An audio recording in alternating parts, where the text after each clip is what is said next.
रात का अंधेरा घना हो चुका था।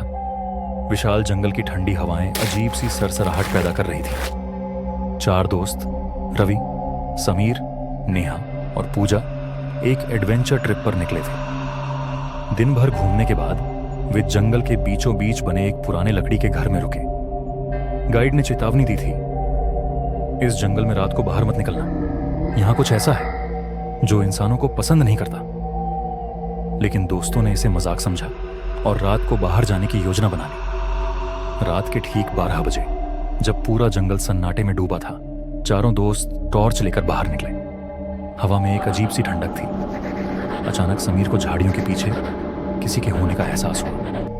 उसने टॉर्च घुमाई, लेकिन वहां कुछ नहीं था।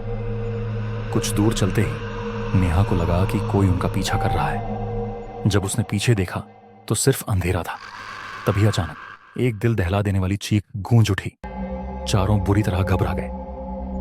रवि ने देखा कि पास के पेड़ पर एक सफेद परछाई झूल रही थी। उसकी आंखें गहरी लाल थीं और चेहरा भयानक। उसने डरावनी आवाज में कहा, यह जंगल हमारा है, भाग जाओ। डर के मारे चारों उल्टे पांव भागे, लेकिन जंगल के पेड़ पौधे उनके रास्ते में आने लगे। हर दिशा से वही भयानक आवाज गूंजने लगी। पूजा के पैर किसी चीज में फंस गए और उसने चीखते हुए हाथ बढ़ाया, लेकिन अचानक उसकी चीख बंद हो गई। जब बाकी दोस्तों ने पीछे मुड़कर देखा तो वहां पूजा नहीं थी, सिर्फ उसके पैरों के निशान और घास पर ताजा खून था। तीनों बदहवास होकर भागते रहे और किसी तरह लकड़ी के घर में पहुंचे। दरवाजा बंद कर वे कांपते हुए रात भर एक दूसरे से चिपके रहे।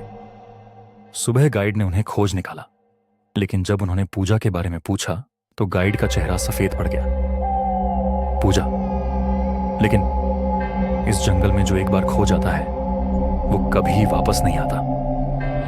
तभी हवा में वही डरावनी फुसफुसाहट गूंजी, यह जंगल हमारा है,